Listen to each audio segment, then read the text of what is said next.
Hello, welcome to Chester. No, you're not watching Hollyoaks, you're watching my channel. So there we are, and what you're seeing in front of you is Chester Cathedral, which is something to behold really in terms of architecture. So I thought I'd show you that first, because I'm in the vicinity.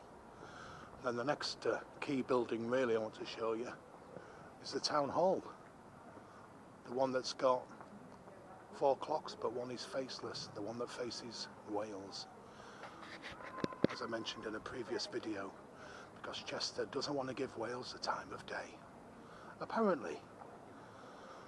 So there we are, incredible building.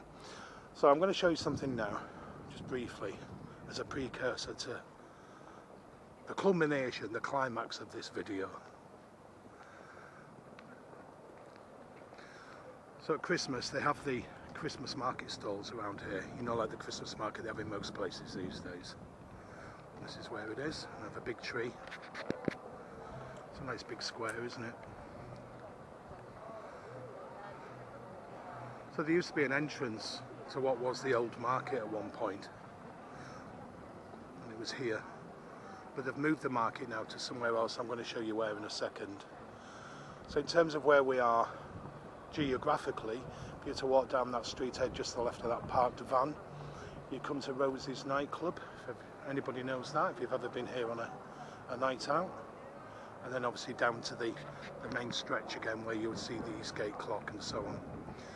You'll probably see in the distance Story House, which is a really nice theatre. They have quite a lot of art house films and things like that. I went to a writers group there as well, which I thoroughly enjoyed, but work got in the way a little. But they do things like that and it's very creative. It's good. So there's a nice fruit and veg shop as well on the right hand side of here. If you ever like big satsumas, like I do, they're easy to peel and she plays. Now then, so I'm going to take you to the market, the new market. It's been there just over a year, and what they're trying to do by opening this is make it fairly trendy. In much the same way, I guess, and this is just me waffling now a bit, but imagine you've got a charity shop and you change the colours a little bit and get some nice labels, and the £2 shirt that you were selling in your plain charity shop, now you've turned it into a vintage shop. You can sell that shirt for a little bit more. So I do believe it's fairly pricey in there. It hasn't got the bargains you would historically expect of a market, you know, rummaging through and getting cheap jeans and that kind of thing. A full bag of misshaped sweets at Leeds Market and fruit and veg.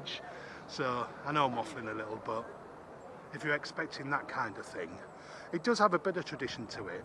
There are meat stalls and things, but I can only really kind of just show you inside it a little bit because they are playing music quite loud. Which means obviously if that comes over on film,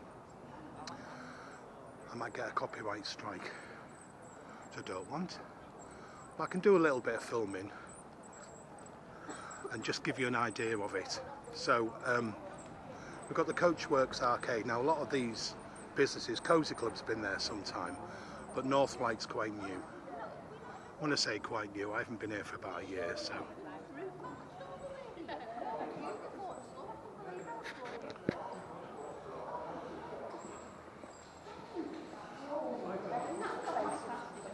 I'm probably going to go a bit quiet because it echoes in here.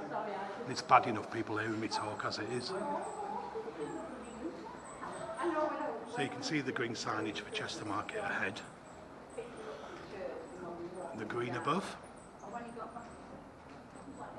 This cinema's not been long open. It's got 6 screens and it's part of the same business, I believe, as the Story House. We've called it Picture House. If anybody remembers Words and Pictures. Growing up, showing my age there. So 6 screen cinema. So whether the Story House are still doing their cinema screenings like they were before, I don't know. So what I'll do, I'll just dip my toe in the water of the market, just to give you an idea, and then I can verbalise the rest of it really. I can show you through the glass actually. can see that. You can see the shadow of my big fat head. Well, we'll just dip our toe in the water so you can get a flavour.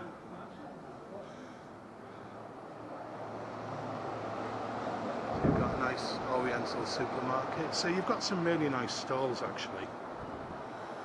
And you know, basically I really don't go down too much further, but what actually happens ahead is you've got this open space where there's lots of benches where you can eat, and there's a lot of food outlets around the sides, and obviously the whole market's complemented with a lot of nice stalls and things,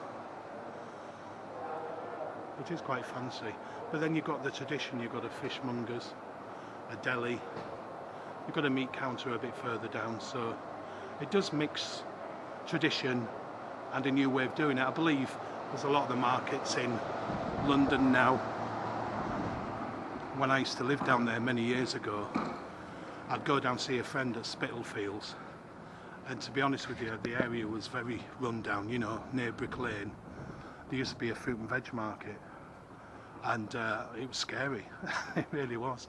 But now it's probably one of the trendiest parts of London, isn't it? I don't know. I haven't been to London for a while, but I believe it is. And property prices are through the roof. It's all been done up. And also in Cheshire, Altrincham, I believe they've got an artisan market, if you like, and they've done their market up. And you know, it's interesting. It's quite busy in there today, so it's a good thing. Somewhere different for you to come. So if you do fancy something just a little bit quirky and different, and you're on a bit of a lad's night out, girls' night out, or a couple's weekend, or whatever you're on, it's a good spot to go to, really, because you've got obviously the cinema, the new cinema, you've got the theatre, you've got oodles of restaurants around and about, and you've got food, a big food hall in the market. So that's it then. I'm going to conclude this video. I hope you've enjoyed it. I just wanted to show you a little bit of Chester and see what you thought. Okie doke.